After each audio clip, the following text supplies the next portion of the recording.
कृष्णा। आज अपन कक्षा 9वीं के विज्ञान विषय के अध्याय 3 परमाणु तथा अणु का भाग 4।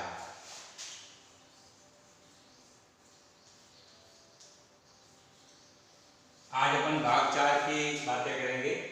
भाग 3 तक अपने पढ़ा परमाणु के बारे में कि परमाणु है क्या, किस प्रकार निर्मित होते हैं, इनके प्रतीक चिन्ह क्या है, नामकरण कैसे किया जाता है, और अंतिम में पढ़ा अपने परमाणु द्रव्य में। आज अपन पढ़ेंगे अणु क्या है।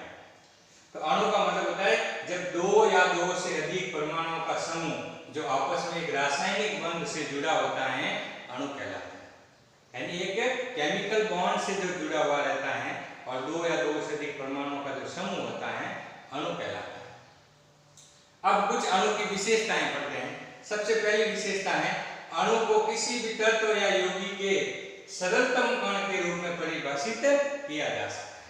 यानी अणु को अपन एक यौगिक या तत्व के सूक्ष्मतम कण के रूप में परिभाषित कर सकते हैं। उसके बाद पॉइंट नंबर 2 है अणु स्वतंत्र अवस्था में पाया जाता है। प्रकृति में जो स्वतंत्र अवस्था में जो पाया जाता है वो होता है अणु। परमाणु कभी भी स्वतंत्र अवस्था में नहीं पाया जाता। अपने पिछले पढ़ा था परमाणु के बारे में, तो परमाणु कभी भी स्वतंत्र अवस्था में नहीं रहते हैं। स्वतंत्र अवस्था में हमेशा कौन रहते हैं? अणु रहते हैं। और रासायनिक अभिक्रियाओं में भाग भी कौन लेते हैं? अणु लेते हैं। तीसरा पॉइंट है अणु उस यौगिक के सभी गुण धर्म प्रदर्शित करता है।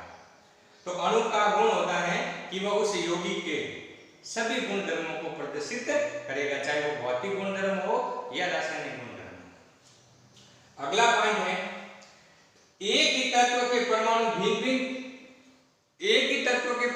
या भिन्न तत्वों के परमाणु परस्पर सहयोग करके अणु का निर्माण कर सकते हैं। यानी एक ही प्रकार के परमाणु भी काम में आ सकते हैं, भिन्न प्रकार के परमाणु भी काम में आ सकते हैं। जैसे कार्बन प्लस ऑक्सीजन मिलकर CO2 carbon dioxide, H2 plus O2 बराबर H2 जल। इस प्रकार से तो भिन्न तत्वों के परमाणु मिलकर भी अणु का निर्माण कर सकते हैं और एक ही प्रकार के परमाणु मिलकर भी अणु का निर्माण कर सकते हैं। जैसे H प्लस H बराबर H2। अब अगला पॉइंट है किसी तत्व के अणु एक ही प्रकार के परमाणु द्वारा निर्मित होते हैं।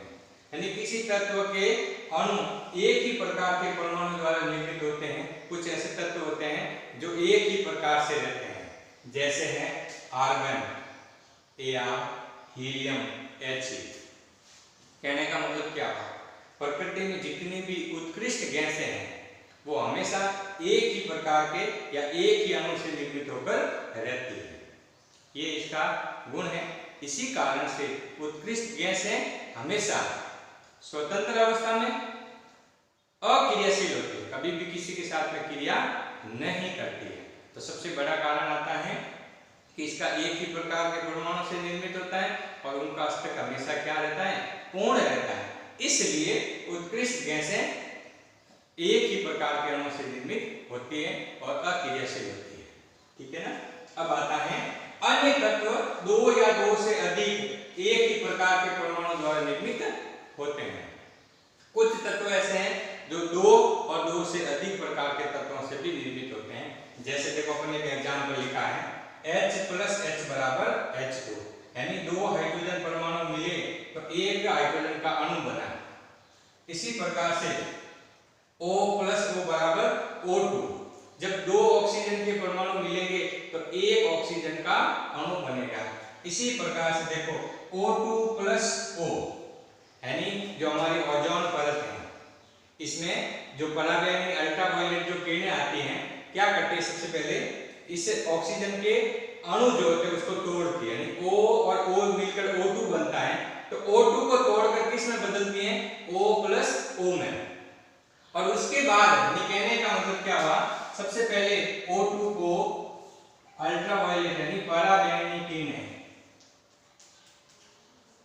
पराबैंगनी किरणें जो सूर्य से आती हैं, ये क्या करती है? इस O2 को किस में तोड़ती हैं? O प्लस O में तोड़ती है, यानी ऑक्सीजन के परमाणु में तोड़ती है। इसके पश्चात देखो ये O एक दूसरे ऑक्सीजन के अणु के साथ, यानी O परमाणु है और O2 एक अणु है। इसी प्रकार से O एक परमाणु है और O2 एक क्या है, अणु। ये आपस में वापस अभिक्रिया करते हैं तो O2 और O मिलकर बना देता है O3। इधर भी O2 और O मिलकर बना देता है O3, अर्थात किसका निर्माण करता है, ओजोन गैस का। तो कहने का मतलब है O और O मिला तो O2 ऑक्सीजन गैस बनी, जो हमारी जीवनदायी गैस कहलाती है। परंतु जब O और O2 मिलता है तो बनता है O3, यानी वो क्या बनती है, ओजोन। और ओजोन बहुत ही ज्यादा विषैली गैस होती है। तो एक O और O मिला तो O2 बना, तो वो जीवनदायी गैस बन गई, और O2 और O मिला तो क्या बन गई, O3, यानी एक विषैली गैस बन गई। ये है अणु का एक महत्व। अब आता है किसी अणु की संरचना में प्रयुक्त होने वाली परमाणुओं की संख्या को उस अणु की परमाणुकता कहते हैं। यानी किसी भी अणु की संरचना में जितने परमाणु काम आते हैं वह उसकी क्या कहलाती है भाई, परमाणुकता कहलाती है। जैसे अभी अपने पढ़ा ना H+H। अब आप बताओ इसमें कितने परमाणु काम में आए हैं, तो सीधा सा हमारा आंसर होगा 2। क्यों, H+H बराबर क्या बना, H2। तो किसी भी अणु की संरचना में जितने परमाणु काम में आते हैं वह उसकी क्या कहलाती है, परमाणुकता। देखो जैसे सल्फर है, तो सल्फर में सबसे अधिकतम परमाणु आपस में संयोजित होते हैं, और एक सल्फर का अणु बनने के लिए 8 सल्फर के अणुओं की, परमाणुओं की आवश्यकता पड़ती है। यानी जब 8 सल्फर के परमाणु आपस में जुड़ेंगे तो एक सल्फर का क्या बनेगा, अणु बनेगा। अभी देखो हाइड्रोजन को बनाने के लिए कितने की आवश्यकता पड़ी, 2 की। ऐसे कैसे, देखो O+O, तो कितने परमाणु काम आए, 2। तो इसकी परमाणुकता कितनी होगी, ऑक्सीजन की O2 है, तो परमाणुकता कितनी हो जाएगी, 2। जैसे अपन अभी पढ़ा ऑर्गन AR, इसमें कितने परमाणु काम आ रहे हैं, 1 आ, तो इसकी परमाणुकता कितनी कहलाएगी, 1 कहलाएगी। ठीक है ना। तो वापस पढ़ते देखो, परिभाषा इंपॉर्टेंट है और आपको अपनी कॉपी में करनी है। किसी अणु की संरचना में प्रयुक्त होने वाले परमाणुओं की संख्या को उस अणु की परमाणुकता कहलाती है।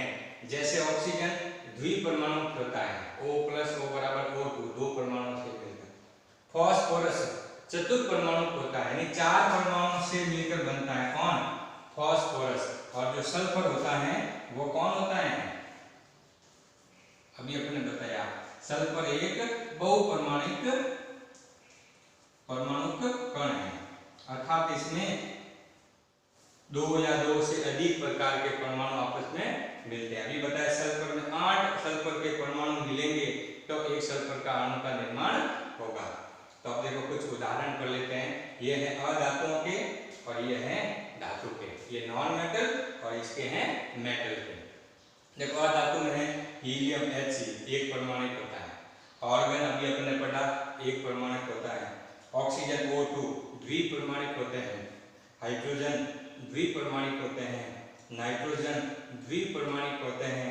क्लोरीन द्विपरमाणुक होते हैं। देखो He एक ही है, O2 2 है, H2 2 है, N2 2 है, Cl2 2 है। तो इनकी परमाणुकता कितनी कहलाएगी, 2 कहलाएगी। ठीक है ना। अब धातु मेटल में sodium Na, potassium K, iron Fe, aluminium Al, copper Cu, यानी इन सब की परमाणुकता कितनी कहलाएगी, 1 कहलाएगी। Na है तो एक परमाणु से मिलकर बना, तो इसकी परमाणुकता कितनी होगी, 1 होगी। धन्यवाद। हमारा वीडियो ये यहाँ तक रहेगा। अब इसके जो आपको काम है गृह कार्य के रूप में, आपको अभी मैं एक PDF भेजूंगा, उसके अंतर्गत जो आपको जो PDF होगी वो आपको गृह कार्य के रूप में करनी पड़ेगी। ओके, धन्यवाद।